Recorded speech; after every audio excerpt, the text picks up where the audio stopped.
Channel. இப்போ நம்ம பார்க்க போகிறது கம்பு புட்டுங்க. அதுக்கு நான் 1.5 கப் அளவுக்கு கம்பு மாவு எடுத்து வச்சுருக்கேன். அந்த கம்பு மாவில் ஒரு பிஞ்ச் அளவுக்கு சால்ட்டு சேர்த்துக்கிறேன். அதை நல்லா மாவோட கலந்து விட்டுக்கோங்க. கலந்து விட்டுக்கிட்டு அதில் கொஞ்சம் கொஞ்சமாக தண்ணி சேர்த்துக்கோங்க. கொஞ்சம் கொஞ்சமாக தண்ணி சேர்த்துக்கிட்டு அதை நல்லா ஒன்றா சேர்த்து பிணைஞ்சு எடுத்துக்கோங்க.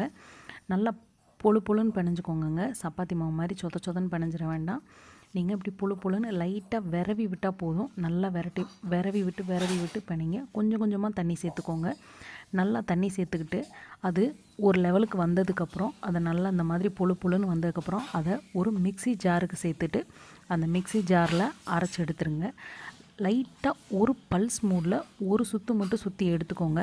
ஏன்னா நம்ம இது மாவை கிளறப்ப இந்த மாதிரி கொஞ்சம் தெரலாக கட்டியாக இருக்கும். நீங்கள் பல்ஸ் மோடில் எடுத்து ஒரு பல்ஸ் மோடில் வச்சு ஒரு திருப்பி திரிச்சிட்டு வந்துட்டிங்கன்னா அதை சலிச்சதுக்கப்புறம் நீங்கள் பார்த்தீங்கன்னா சூப்பராக இருக்குங்க. மாவு ரொம்பவே சாஃப்டாக இருக்கும். நான் உங்களுக்கு அந்த மாதிரி ஒரு தடவை பண்ணி காட்டியிருக்கேன் பாருங்கள்.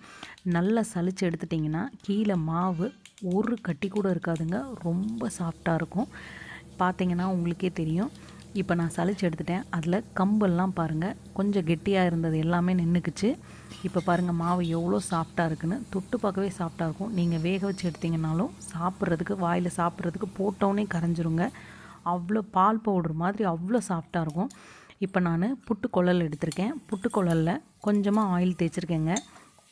தேய்ச்சிட்டு அதில் நம்ம அதை அடியில் போடுற அச்சு இருக்குது. அந்த அச்சுலேயும் கொஞ்சமாக எண்ணெய் தேய்ச்சிட்டு அந்த அச்சை நான் உள்ளே போட்டுக்கிறேன்.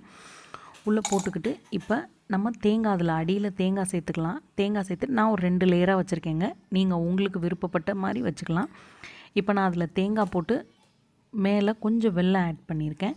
உங்களுக்கு வெல்லம் பிடிக்கல அப்படின்னா வெல்லத்தை ஸ்கிப் பண்ணிடுங்க. பண்ணிவிட்டு வெறுமனா மாவு சேர்த்துக்கோங்க. இல்லை நாட்டு சக்கரை வேணும்னா நாட்டு சக்கரை சேர்த்துக்கோங்க. சேர்த்துட்டு நீங்கள் பண்ணலாம்.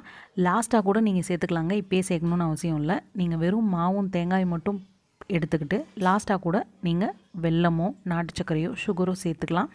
இப்போ நான் தேங்காய் போட்டு மேலே கம்பு மாவு நம்ம சலிச்சு வச்சுருக்க கம்பு மாவு போட்டிருக்கேன். அதுக்கு மேலே இன்னொரு லேயருக்கு தேங்காய் வச்சுருக்கேங்க. அதுக்கு மேலேயும் மாவு போட்டு நான் ரெடி பண்ணிக்கிட்டேன். இதை நான் குக்கருக்கு மேலே வச்சு வேக வைக்கலான்னு அப்படியே குக்கர் மேலே வச்சு விட்றலாம் ஸ்டீம்லன்னு நான் வச்சுருக்கேன். இதே உங்களுக்கு இந்த மாதிரி புட்டுக்குழல் இல்லை அப்படின்னா நீங்கள் கிண்ணத்திலே கூட ட்ரை பண்ணலாம். நான் அதையும் காட்டியிருக்கேங்க.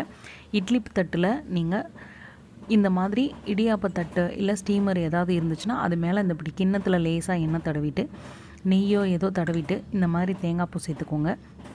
சேர்த்துட்டு நான் வெல்லம் சேர்த்துருக்கேன். நீங்கள் நாட்டு சக்கரை வேணால் நாட்டு சக்கரை சேர்த்துக்கோங்க.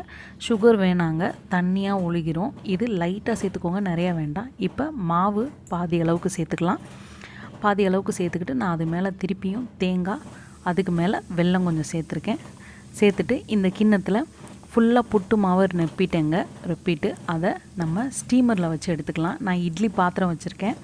இட்லி பாத்திரம் வச்சு இட்லி பாத்திரத்துக்கு மேலே நம்ம இடியாப்ப தட்டு இருக்கு இல்லையா, அது வச்சுருக்கேன். அதில் வச்சு நான் இந்த கிண்ணத்தை அப்படியே வச்சு வேக வைக்கிறேங்க. வேக வச்சு நான் 2 இதையுமே வேக வச்சு காட்டுறேன்.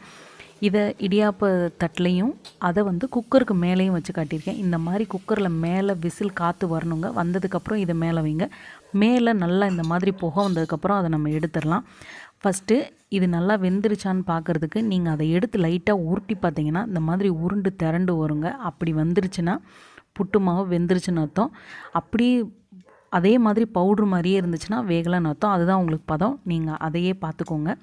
இப்போ வெல்லம் தேங்காய் இது 3மே நல்லா மிக்ஸ் ஆகிருக்கு.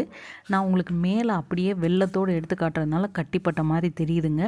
நீங்கள் வெறும் மாவு எடுத்திங்கன்னா ரொம்பவே சாஃப்டாக இருக்கும். ஒரு கட்டி கூட இருக்காது. பவுட்ரு மாதிரி இருக்குங்க. சூப்பராக இருக்கும். நீங்களும் ஒரு தடவை இதே மெத்தடில் ட்ரை பண்ணி பாருங்கள். ஏன்னா நம்ம இதில் சலிச்சு எடுக்கிறப்ப நீங்கள் பல்ஸ் மூடில் வச்சு அரைச்சி எடுத்துகிட்டு சலிச்சு எடுத்துட்டிங்கன்னா புட்டு மாவு அவ்வளோ சாஃப்டாக இருக்குங்க. சூப்பராக இருக்கும்.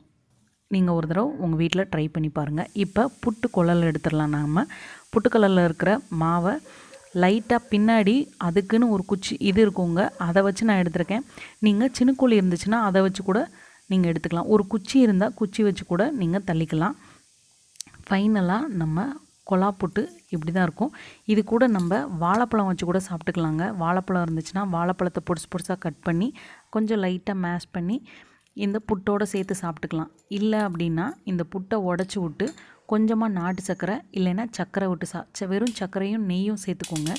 இல்லை அப்படின்னா வெல்லம் இல்லை நாட்டு சர்க்கரை எதோட உங்களுக்கு விருப்பமோ அதோட லைட்டாக பிணைஞ்சு சாப்பிடுங்க. ரொம்ப டேஸ்ட்டாக இருக்கும். நேந்திரம் பழம் இருந்தால் இதுக்கு ரொம்ப நல்ல காம்பினேஷனுங்க. நேந்திரம் பழத்தை வச்சு சாப்பிட்லாம். இந்த வீடியோ பிடிச்சிருந்துச்சுன்னா லைக் பண்ணுங்கள், சப்போர்ட் பண்ணுங்கள். இதே மாதிரி இன்னொரு வீடியோவில் பார்க்கலாம். தேங்க்யூ.